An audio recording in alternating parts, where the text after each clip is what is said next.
여러분들이 똑똑해지셔야 호갱이 되지 않을 수 있습니다. 안녕하세요 여러분, 연희동 미민의 대표 그레이너 레이니입니다. 며칠 전에 행동 상담을 하면서 너무너무 빗박이 쳤던 사건을 하나 가져왔어요. 일단은 이 친구가 요렇게 한 4, 5개월 정도 되는 조그만한 아기 강아지였는데요. 엄청 무나봐요. 그래서 목욕도 못 시키시고 뭔가 관리를 하시는 부분에 있어서 집에서 시키기가 힘드니까 우리가 잘 못해주나? 내가 전문가가 아니라서 내 손길이 좀 미흡한가? 하고 이제 미용실에 간 거죠. 그랬더니 이 구루머가 뭐라고 얘기했냐면은 얘는 서열에 문제가 있기 때문에 보호자님 만만하게 보이지 않도록 강하게 제압을 해서 리더십을 보여줘야 된다. 거기에서 피드백을 받은 대로 집에 오셔서 그렇게 하신 거예요. 입질을 보일 때마다 제압을 하셨던 거죠. 목을 잡고. 어떻게 됐을까요? 문제가 해결이 됐다면 여기를 안 왔겠죠. 이 친구를 저희 수석 트레이너님하고 같이 행동평가를 해보니까요. 무는 이유가 딱 2가지 정도로 크게 나눌 수가 있었는데, 첫 번째는 놀자 놀자 와 놀고 싶어 미치겠다 이거였어요.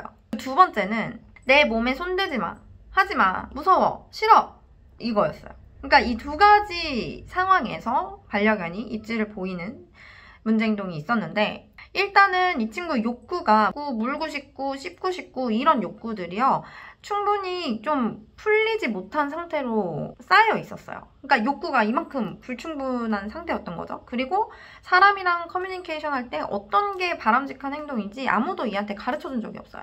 그러니까 이만큼 욕구는 풀리지 못한 채로 왕창 쌓여 있는 데다가 보호자님 나타나면 신나니까 어떡해요? 배워본 적도 없으니 앙앙앙 놀자 놀자 놀자 이렇게 됐던 거죠.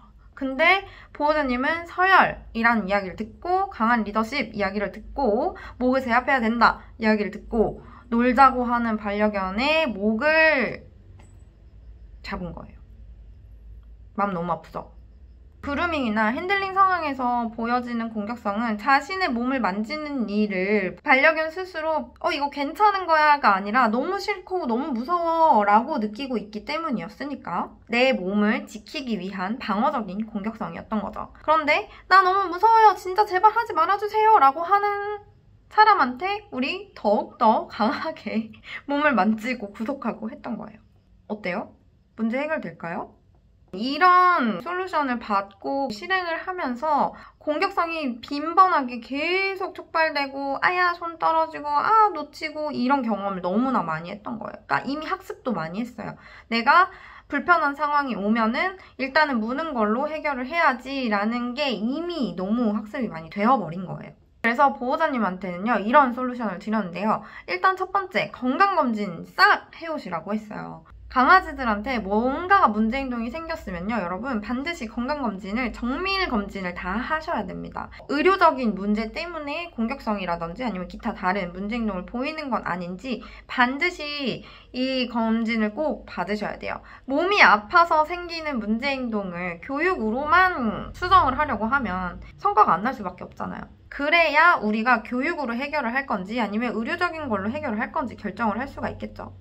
그리고 2번째는 공격성 촉발시키는 그런 사건들을 미리 사전에 관리해서 그런 일이 일어나지 않도록 하는 것.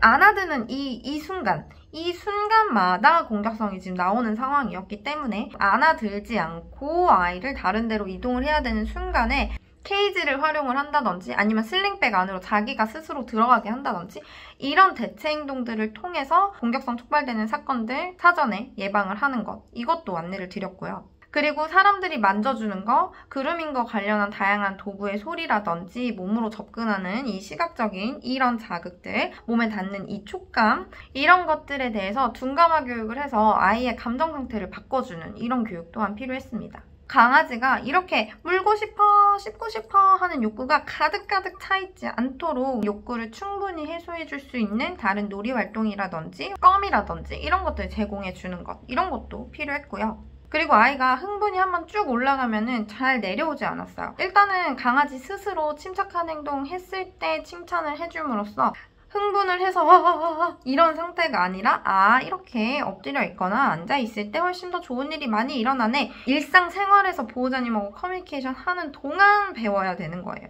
우리가 강아지한테 앉아, 기다려 이렇게 시켜서 앉게끔 만들고 기다리게끔 만들고 이런 수동적인 교육이 아니라 강아지가 스스로 생각해서 안 잡았는데 좋은 일? 엎드려 봤더니 좋은 일. 이렇게 커뮤니케이션 할 수 있는 이 스킬이 필요했어요. 보호자님한테요. 그리고 이러한 철저한 관리와 교육만으로도 문제가 좀처럼 해결이 되지 않는다라고 하면은 행동진료 수의사의 진단 하에 뭔가 필요한 행동학적 약물을 사용을 해본다거나 이런 것도 고려를 해보시라고 안내를 드렸고요.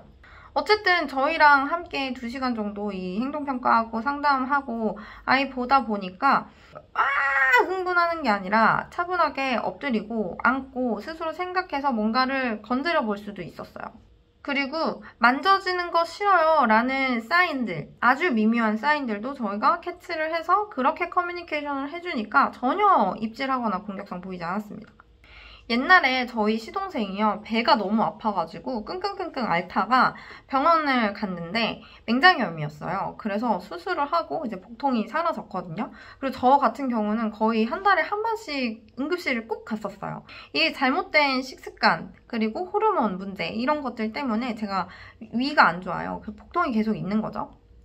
자, 이렇게 복통, 배가 아파요 라는 증상 하나에도 우리 시동생은 맹장이었기 때문에 수술을 했어요. 그리고 저 같은 경우는 식습관이랑 호르몬 문제이기 때문에 먹는 약, 식습관 관리 이런 것들 하면서 이 복통 문제를 해결을 하고 있죠. 근데 예를 들어서 맹장염인 사람한테 배가 아프시구나, 진통제 드세요 이렇게 했다면, 그리고 거꾸로 저처럼 식습관이 문제고 뭔가 호르몬에 문제가 있는 사람한테 수술합시다 라고 했다면 문제가 해결이 안 되겠죠. 죽을 수도 있는 문제잖아요.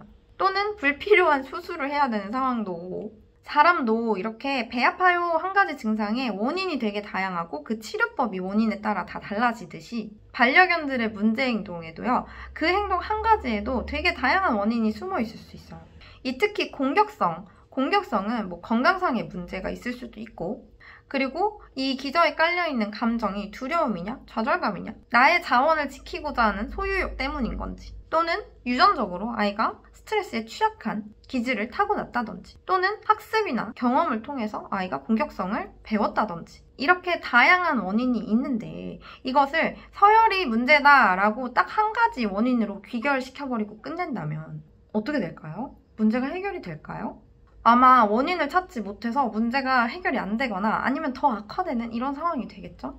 강아지가 무네, 으르렁거리네 이럴 때 무조건 간식 주면서 긍정 강화, 무조건 역조건 형성, 무조건 서열이 문제다, 이것도 정답이 아니에요. 이거는 그냥 여담인데요. 제가 이 강아지 산업에 종사를 하면서 진짜 신기하다 생각했던 게 되게 많거든요. 뭐냐면 내 개가 아파, 설사 쫙쫙 하고 이래요? 어딜 가야 돼요? 병원 가야 되잖아요. 근데 얘를 데리고 미용학원에 온다? 그 다음 미용학원 선생님한테 물어본다? 얘 아파요, 어떡해요? 설탕물 줘. 난 이게 너무 이해가 안 됐어요. 그리고 애가 막 울어요. 미용할 때 엄청 물어. 그러면은 이런 공격성이라든지 아니면 뭔가 문제행동? 이거를 수정할 수 있고 이거에 대한 컨설팅을 제대로 해줄 수 있는 전문가를 찾아가는 게 맞잖아요. 근데 우리는 그 미용실에서 어떻게든 해결을 하려고 해. 너무 이상하지? 진짜 이상해. 그래서 여러분, 여길 오시라는 게 아니에요. 그런 전문가를 찾아보세요. 분명히 있을 거예요. 좋은 분들 되게 많아요. 주변에 과학을 기반으로 하는, 근거가 있어야지. 개를 가르칠 건데 내 개를 맡길 거잖아요. 돈을 주고. 그러면은 그 사람이, 그 전문가가 선택한 교육 방식이 어디에 그 근간을 두고 있고 어떤 교육 방식을 채택을 하고 있고 그 교육 방식을 행했을 때 다른 부작용은 없는지, 그리고 이 교육 방식이 나랑 맞는지 이런 것들 조금 꼼꼼하게 알아보시고서 전문가와 함께 꼭 이런 문제 행동이 있다면 문제를 해결하는 컨설팅 한 번 정도는 정말 꼭 받아보시면 어떨까 싶어요. 그리고 더 많은 보호자님들이 더 똑똑해지시고 더 꼬치꼬치 캐물으시고 더 깐깐해지셨으면 좋겠어요. 그래야 공부하는 사람들이 덜 억울하지 않을까요? 여러분들이 똑똑해지셔야 호갱이 되지 않을 수 있습니다. 네, 그럼 여러분 오늘도 네 발 달린 친구들과 행복한 하루 보내시고요. 다음 영상에서 만나요. 안녕!